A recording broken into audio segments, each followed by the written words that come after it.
Sekarang kita akan masuk pada jenis-jenis pasar keuangan. Kalau tadi sebelumnya kita bahas pengertian dari pasar keuangan, kemudian bagaimana memperoleh pendanaan atau mencari sumber pendanaan di pasar keuangan. Sekarang kita akan bahas jenis-jenis yang ada di dalam pasar keuangan tersebut.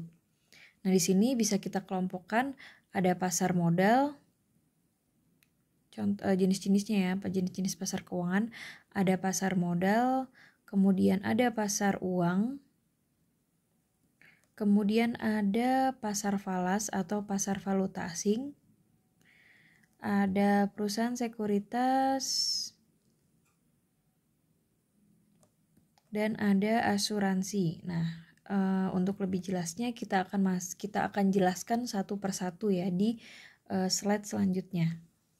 Untuk yang pertama kita akan masuk pada pasar modal. Jadi pasar modal di sini pengertiannya adalah pasar yang memperdagangkan instrumen keuangan jangka panjang. Tentunya kalau jangka panjang itu berarti dia jangka waktunya lebih dari 1 tahun. Jadi produk-produknya itu sifatnya jangka panjang gitu. Tidak ada yang kurang dari setahun, tapi semuanya lebih dari setahun. Bisa 5 tahun, 10 tahun, atau malah tidak ada batas sama sekali ya. Jadi tak ada batasnya, tak terhingga gitu. Nah, kemudian di sini pengertian yang kedua yaitu pasar tempat diperdagangkannya surat-surat berharga. Nah, contohnya di sini yaitu obligasi, saham, kemudian reksadana. Nah, di sini nanti kita akan bahas produk-produknya di pertemuan selanjutnya ya. Jadi ini macam-macam, ada bahasannya sendiri.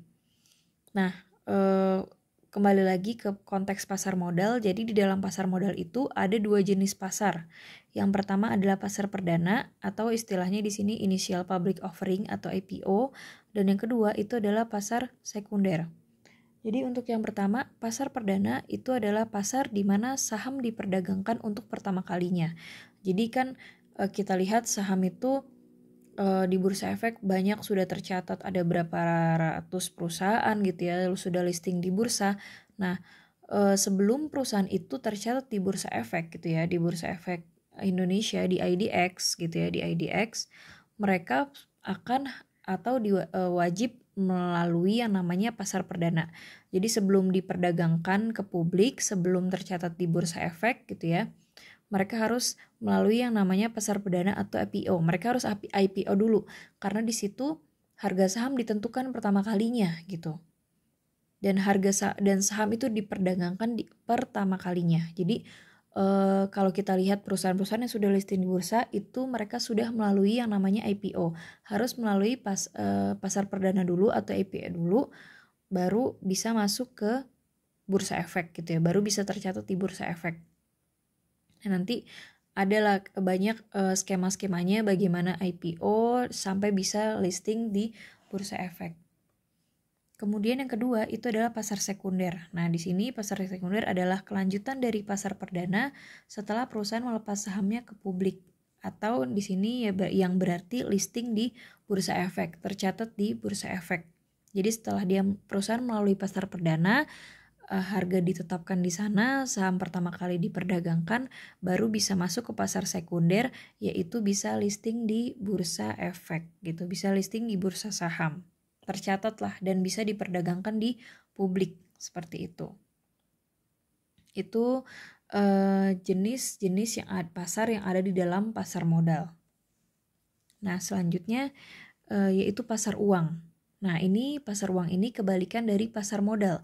Jadi kalau pasar uang itu pasar yang memperdagangkan instrumen keuangan jangka pendek atau kurang dari 1 tahun. Jadi produk-produknya itu diperdagangkan kurang dari 1 tahun. Bisa hanya 1 bulan, 3 bulan, 6 bulan, pokoknya tidak ada yang lebih dari 1 tahun. Nah, instrumen-instrumennya atau produk-produknya itu yang pertama adalah treasury bills, commercial paper, banker acceptance, dan sertifikat Bank Indonesia atau disingkat SBI. Nah, yang pertama itu adalah treasury bills. Jadi treasury bills ini adalah surat utang ya. Jadi sekuritas berupa surat utang yang dikeluarkan oleh suatu bank sentral atau badan pemerintah. Surat utang Yang mengeluarkan bisa tadi pemerintah atau bank sentral. Contohnya di sini bank sentral di US ya. Bank sentral di US pernah mengeluarkan treasury bills. Nah, keuntungan yang didapat jika orang memberi treasury bills yaitu berupa bunga gitu. Kita akan dapat bunga jika kita membeli treasury bills gitu, mendapat keuntungan berupa bunga di sini. Nah, kemudian yang kedua itu adalah commercial paper. Nah, commercial paper ini juga berupa surat utang ya, sekuritas berupa surat utang yang dikeluarkan oleh perusahaan. Jadi dia sifatnya korporasi bisa mengeluarkan, korporasi yang atau perusahaan swasta pun bisa mengeluarkan. Biasanya ini dikeluarkan oleh perusahaan-perusahaan yang butuh dana cepat. Jadi mereka butuh dana cepat. Kan misalkan cari pendanaan cepat itu ya misalkan kalau ngajuin ke bank itu mesti nyiapin dokumen-dokumen, terus prosedurnya lama, apa bank itu ya intinya memakan waktu lama. Pada akhirnya perusahaan itu bisa menerbitkan commercial paper, dia cari cara dia menerbitkan dan cari investor yang mau beli commercial papernya. Keuntungan juga di sini berupa bunga ya. Jadi setelah perusahaan dapat pendanaan dari investor yang beli commercial paper ini, kemudian kalau udah nanti investor yang beli commercial paper atau yang megang commercial paper ini dapat keuntungan dari laba yang perusahaan itu kasih gitu. Jadi setelah berpendanaan dia bisa beroperasi lagi, bisa beraktivitas lagi dan mendapatkan keuntungan. Nah, keuntungan itu bisa dibagikan ke investor yang tadi megang commercial paper gitu. Kemudian yang ketiga itu adalah banker acceptance. Nah, ini sebenarnya bentuk wesel bank ya. Jadi yang mengeluarkan itu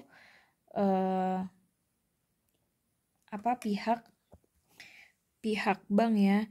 Jadi ini wesel bank ini bisa diperjualbelikan di instrumen pasar uang karena jangka waktunya tadi ya kurang dari 1 tahun dan biasanya ini untuk keperluan ekspor impor, biasanya ekspor impor gitu ya, berbentuk wesel bank. Dan ini dicirikan atau karakteristiknya itu ada capnya, cap accepted gitu. Cap accepted yang menjamin nih kalau misalkan ada pihak eksportir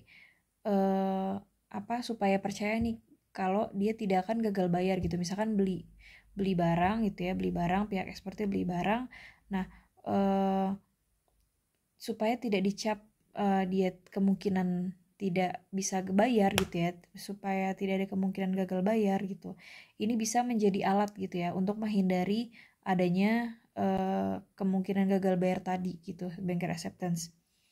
Nah, nanti akan dapat PVV di sana kalau ada orang atau pihak yang megang BA ini bisa diklaim terus dapat fee dari sana karena ini merupakan wesel bank gitu ya.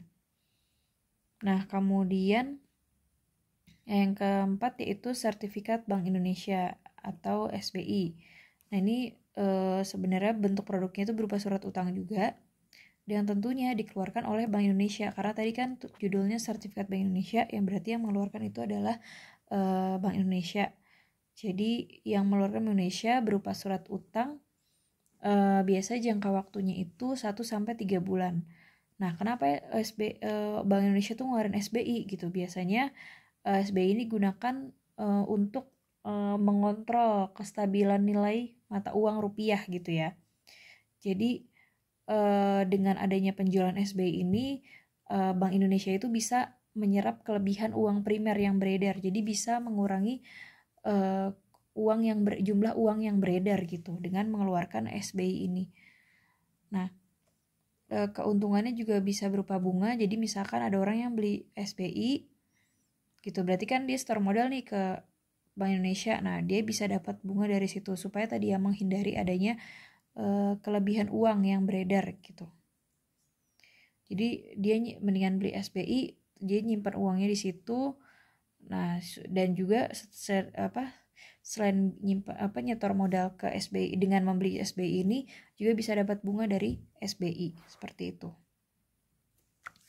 Nah, selanjutnya itu pasar valuta asing. Jadi pasar falas ini atau falas ya, adalah pasar yang memperdagangkan mata uang asing, tentunya ya, mata uang. Kemudian pasar tempat memfasilitasi pertukaran uang yang berbeda. Jadi misalkan dari rupiah ke dolar, dari rupiah ke yen, dari rupiah ke pounds atau sebaliknya gitu, ke pound sterling atau sebaliknya. Nah, di dalam pasar falas ini ada dua jenis transaksi. Ada dua jenis transaksi ya. Namanya yaitu transaksi di pasar spot dan transaksi di pasar forward. Nah, bedanya apa? Jadi yang pertama, untuk pasar spot itu yaitu pasar di mana kontrak dan penyelesaiannya terjadi saat itu juga. Jadi dia beli mata uang, harganya berapa saat itu, kemudian ternyata harga sekian, deal saat itu deal, dan saat itu dia juga bisa terima mata uangnya gitu pada saat itu juga. Jadi kontrak selesai saat itu juga. Nah, kalau pasar forward itu pasar di mana penyelesaiannya terjadi di beberapa saat atau masa yang akan datang, namun kontraknya ditetapkan saat ini. Jadi kontrak harganya gitu ya, jadi dia mau beli di harga berapa itu ditentukan saat itu. Tetapi mata uangnya itu bisa diberikan gitu ya, atau dia bisa ngambil mata uangnya di masa yang akan datang. Bisa 1 bulan kemudian atau 3 bulan kemudian. Nah, untuk lebih jelasnya, kita bisa lihat di sini perbedaannya ya dari transaksi antara pasar spot sama pasar forward.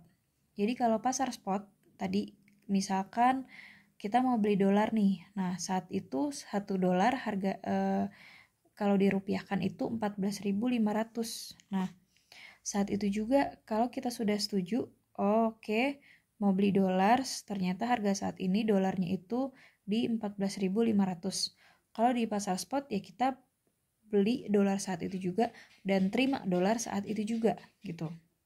Nah, akhirnya di sini transaksi selesai gitu. Karena dia dapat dolar, dia beli dolar sekian, kemudian terima dolar pada saat itu juga. Nah, kalau di pasar forward dia tentuin dulu harganya pada saat itu. Jadi di T plus 0, jadi pada waktu saat ini dia baru menandatangani kontrak untuk membeli dolar dengan kesepakatan harganya berapa gitu. Misalkan dia bilang saya mau beli dolar tapi saya akan ambil dolar itu di 3 bulan mendatang gitu. Nah, dia bikin kontrak sama penjual dolarnya itu di 3 bulan mendatang saya akan beli dolar seharga 14.000, yang berarti nanti dia akan membayarkan per dolarnya atau per 1 dolarnya itu adalah 14.000 rupiah. Nah, kalau penjual dolarnya itu setuju, ya pada saat di 3 bulan mendatang, nah kita nanti akan ke 3 bulan mendatang, nah kita lihat nih, oh ternyata harga dolar malah naik menjadi menjadi 15.000 nih gitu. Nah, di sini akhirnya akan terlihat ada pihak yang rugi, ada pihak yang untung. Nah, kalau ternyata 3 bulan, nah kan dia sudah setuju ya, dua-duanya setuju akan bayar dolarnya itu 3 bulan mendatang 14.000 gitu. Karena kan tadi di saat ini atau di T sama dengan 0 itu dia baru nentuin harganya aja gitu, tapi belum terima dolarnya. Nah, kemudian 3 bulan mendatang dia baru akan terima dolarnya seharga 14.000 tadi, seharga yang sudah dia tentukan di 3 bulan yang lalu, 14.000. Nah, yang menjadi permasalahan gitu, atau yang menjadi resiko di sini adalah misal ternyata pada 3 bulan yang akan datang harga dolar itu naik jadi 15.000. Nah, yang diuntungkan di sini siapa?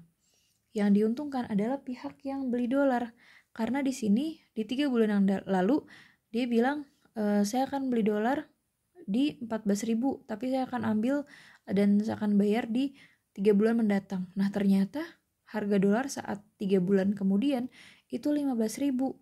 Nah, yang untung adalah pihak yang beli dolar karena dia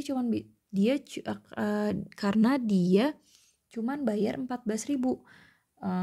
Kenapa bisa gitu? Ya kan tadi kontraknya di awal dua pihak sudah setuju ya. Dua pihak sudah setuju antara pembeli dan penjual kalau akan beli dan jual dolar itu di harga 14.000. Ya mau dolar itu naik atau turun di 3 bulan mendatang itu harus tetap bayar 14.000.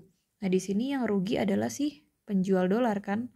Yang rugi penjual. Karena harusnya saya bisa dapat untung nih karena dolar itu saat ini 15.000. Tapi saya udah terlanjur tekan kontrak gitu ya. Udah bikin kontrak sama pihak pembeli dolar bahwa saya akan kasih orang ini dolar seharga 14.000 per dolarnya di 3 bulan mendatang. Ternyata harga dolarnya malah 15.000, malah naik. Nah, dia akhirnya rugi 1.000 kan. Rugi 1.000 penjual. Tapi si pembeli gitu ya, pembeli untung karena di saat harga dolar saat itu 15.000 gitu ya, 3 bulan mendatang 15.000, dia cuma bayar 14.000. Berarti di sini dia untung 1.000 gitu. Nah, bisa juga kebalikan di sini. Misalnya ini selesai ya, misal jadi posisinya kalau ternyata harga dolar 3 bulan mendatang itu mahal 15.000, berarti yang pihak yang dirugikan adalah pihak penjual dolarnya, yang diuntungkan adalah pihak pembelinya karena dia cuma bayar 14.000 doang. Nah, kebalikannya lagi, misal ternyata kontrak di sini 14.000 gitu ya, saya akan beli 3 bulan lagi seharga 14.000. Ternyata pada saat itu dolar turun jadi 13.000. Di 3 bulan mendatang ternyata dolar turun jadi 13.000. Nah, yang rugi adalah pihak yang beli dolar kan. Pihak yang beli dolar karena tadi dia nyepakatin harganya 14.000. Ternyata dolar turun di 3 bulan mendatang jadi 13.000. Jadi dia rugi 1.000 kan. Mau dolar saat itu harga 13.000, dia harus tetap bayar 14.000 di situ. Dan yang untung di situ adalah pihak yang jual dolar. Karena ternyata dolarnya 13.000, tapi ada yang beli ke saya harganya 14.000. Nah, berarti dia dapat untung plus 1.000 kan di sini. Jadi dengan adanya transaksi forward ini sebenarnya ada pihak yang diuntungkan dan pihak dirugikan. Jadi tergantung kondisi dan harus ada ketepatan prediksi ya gitu. Jadi nanti di masa yang datang harga dolar itu bakal turun atau bakal naik gitu. Makanya sebenarnya resiko jual beli falas tuh resikonya gede ya tadi, karena ada pasar forward nih. Paling aman sebenarnya di pasar spot ya. Karena kita beli saat itu juga dan dapat dolar saat itu juga sesuai dengan harga dolar pada saat itu gitu. Daripada di pasar forward gitu.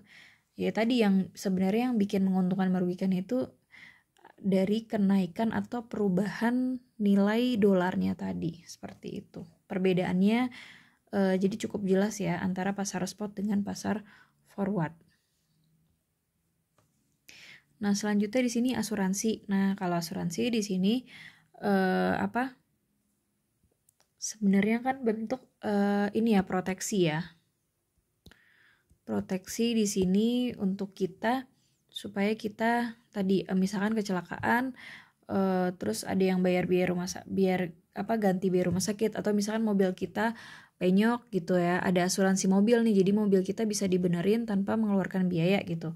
Nah, tapi kan di sini kita harus setor dana gitu kan setiap bulan gitu, ada potongan yang harus dibayarkan untuk asuransi, namanya premi.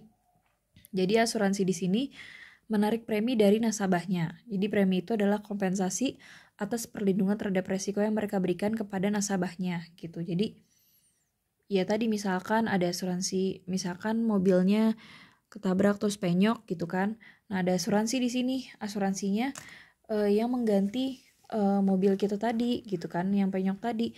Sebenarnya uangnya berasal dari kita juga karena setiap bulannya kita dipotong untuk bayar asuransi. Nah, itu motongnya itu berupa premi gitu ya. Kemudian contohnya asuransi itu ada asuransi jiwa, kecelakaan, asuransi mobil dan sebagainya. Dan di sini premi asuransi yang dikumpulkan merupakan sumber dana utama perusahaan asuransi. Jadi perusahaan asuransi itu bisa berdiri itu juga berasal dari dana-dana premi yang disetor nasabah kepada perusahaan asuransi seperti itu. Nah, pasti kan ada biaya-biaya di sana ya, biaya administrasi, biaya fee dan sebagainya. Nah, disitulah perusahaan asuransi mendapatkan keuntungan gitu. Selain kita dapat proteksi atau kita dapat perlindungan dari si pihak asuransi. Nah, selanjutnya ini adalah perusahaan sekuritas. Jadi kalau perusahaan sekuritas, perusahaan yang merupakan anggota Bursa Efek yang bergerak dalam bidang transaksi sekuritas. Jadi ini masuknya adalah dia masuk lembaga intermediasi ya. Tadi yang dijelaskan di channel di video sebelumnya, intermediasi penengah gitu. Intermediasi jelaskan ya. Lembaga intermediasi jadi tadi ya yang menghubungkan antara pihak yang surplus dengan pihak yang defisit.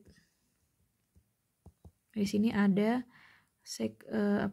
perusahaan sekuritas yang bisa kita temuin ya, misalkan nyebut merek misalkan kayak MNC Sekuritas, Mandiri Sekuritas, Dana Reksa, dan sebagainya, banyak lah perusahaan sekuritasnya. Jadi ini penghubung antara pihak yang surplus dengan pihak defisit. Kalau surplus kan tadi pihak investor, sedangkan pihak defisit itu berarti perusahaan yang lagi cari dana, yang butuh dana.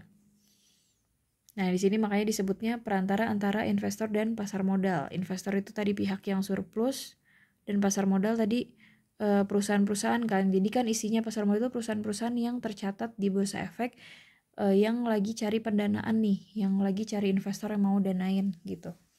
Nah, kemudian kegiatan perusahaan sekuritas itu antara lain ada penjamin sekuritas, jadi dia yang menjamin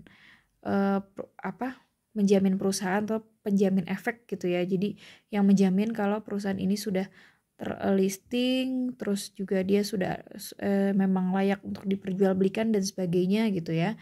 Kemudian pendistribusian sekuritas, jadi di mereka yang mendistribusikan sekuritas-sekuritas apa saja yang nanti akan diperdagangkan gitu ya. Dan konsultasi keuangan, kita bisa konsultasi terkait masalah tadi ya, kalau misalkan kita mau cari perusahaan yang prospeknya bagus seperti apa. Jadi perusahaan sekuritas itu bisa memberikan gambaran gitu, cari perusahaan prospek bagus yang misalkan kita ya masih belum cukup pengetahuan lah, tapi kita mau setor modal kita nih ke perusahaan yang prospeknya bagus dengan tujuan ya tadi supaya kita dapat keuntungan kan dari perusahaan itu. Nah, itu bisa perusahaan sekuritas bisa menjadi konsultan ya. Nanti ada produk di pasar modal itu, salah satunya ada reksadana. Nah, di situ ada manajer investasi. Jadi buat investor-investor pemula biasanya yang misalkan masih kurang informasi lah. Nah, kita bisa konsultasi, ada yang namanya manajer investasi. Mereka yang nanti akan mengelola dana kita lebih baik diinvestasikan atau disetor ke perusahaan mana, karena mereka yang lebih tahu kan perusahaan yang bagus atau yang enggak yang mana gitu. Nanti juga di perusahaan sekuritas itu ada istilah atau pihak pelakunya ya, pihak-pihak ada di dalam perusahaan sekuritas itu ada yang namanya broker, dan dealer sekuritas gitu.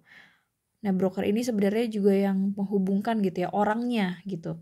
Jadi tadi kan lembaga intermediasinya, tempatnya itu adalah perusahaan sekuritas, dan orang yang menghubungkannya gitu ya, pelakunya itu adalah si broker atau di sini disebutnya pialang saham. Seperti itu, dan ada dealer sekuritas.